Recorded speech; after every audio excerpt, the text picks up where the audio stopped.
Hi friends, last month வந்து டிக்வான் airline இந்தியாவில் launch பண்ணியிருந்தாங்க. சென்னையில் வந்து இதோட ஆன்ரோட் ப்ரைஸ் பார்த்திங்கன்னா ஆல்மோஸ்ட் 62 lakhs வருது. இந்த ப்ரைஸ்க்கு வந்து நம்ம ஸ்கோடா கோடேக் எடுக்கலாம், ஸ்போர்ட் லைன் எல்என்கே ரெண்டு வேரியண்ட்டுமே இதோட கம்மியாக தான் வருது. லக்ஸரி கார்ஸே எடுக்கலாம் இந்த ப்ரைஸ்க்கு வந்துட்டு. ஆடி Q3ல ப்ரீமியம் ப்ளஸ் எடுக்கலாம், BMW X1 எடுக்கலாம், பென்ஸ் GLA 200 எடுக்கலாம். இதில் வந்து நான் வந்து ஒன்லி ஜெர்மன் கார்ஸை மட்டும்தான் காம்படிட்டர்ஸாக எடுத்துக்கிறேன்.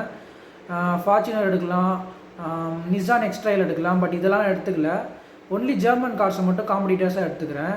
இனி வரப்போகிற வீடியோவில் வந்து இந்த ப்ரைஸ்க்கு என்ன கார் வாங்கலாமோ அந்த காரை பற்றி நான் வீடியோ போட்டுட்டு அதுக்கப்புறம் டிக்வான் ஆர்லைன் வர்சஸ் அந்த கார் பற்றி நான் போடலான்னு இருக்கேன். டிக்வான் ஆர்லைனில் வந்து 2 liter TSI இன்ஜின் யூஸ் பண்ணியிருக்காங்க.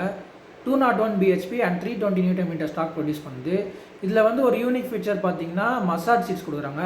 இந்த ப்ரைஸ் ரேஞ்சில் உள்ள எந்த லக்ஸரி கார்ஸ்லையுமே வந்து மசாஜ் சீட்ஸ் கிடையாது. அண்ட் இதில் வந்து 3 zone AC கொடுக்குறாங்க.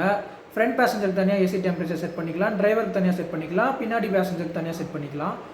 அண்ட் வந்து இதோட டைமென்ஷன்ஸ் பார்த்தீங்கன்னா லென்த் வந்து 4.5 meters, வித்து வந்து 1.85 meters, ஹைட் வந்து 1.65 meters.